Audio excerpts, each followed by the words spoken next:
खुलुमबाय नोंथांमोनखौ बयखौ बरायबाय। दिनै 4 जुन 2023 बाराय जेबो रबिबार फैदो दिननि खौरांफोरखौ बेखेवनोसै।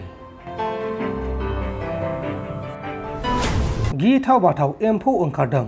आसामाव सासे सुबुङा एम्फौजों अरजानानै अबथिरायै जिउ गोमादों।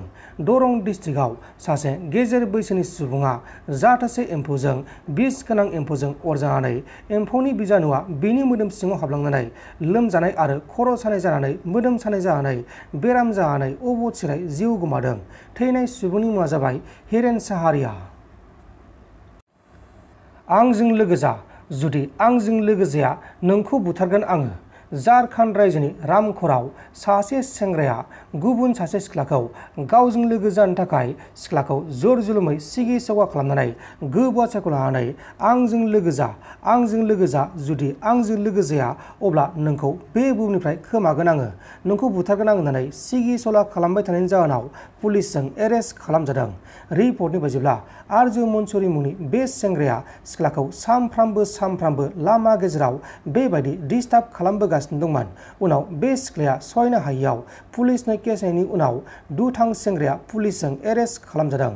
बे समाव आरजु मन्सुरि दुथां सेंग्राखौ पुलिसा एरेस्ट खालामनानै आयेननि बायदि साजा होगासिनो दङ।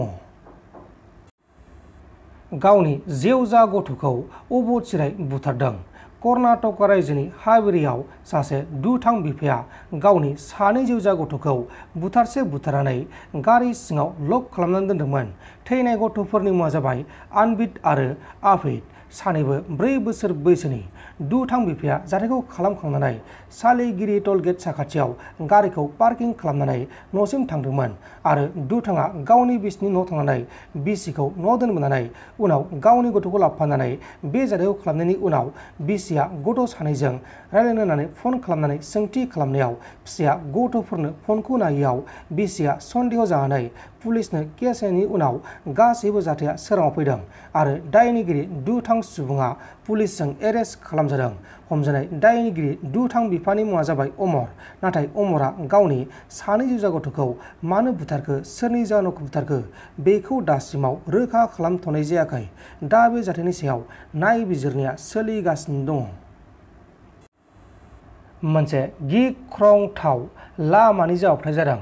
बे गिख्रंथाव लामानि जाब्रबथायाव 3 सुबुङा जायगायावनो जिउ गोमादों। आसामनि काछार डिस्ट्रिक्टनि सिङाव थानाय सिलचर ओनसोलाव गंसे मटर साइकेल आरो गंसे स्कुटिजों मोगा-मोगि खर'जों खर' जाब्रबथाय जानानै 3 सुबुङा अबथिरायै जिउ गोमादों आरो गुबुन सासे सुबुङा बे जाथायाव गोब्राब जोखोम जादों आरो बे जाथाया हरनि 1 रिंगासो समाव रामनगर बाइपासाव जादोंमोन।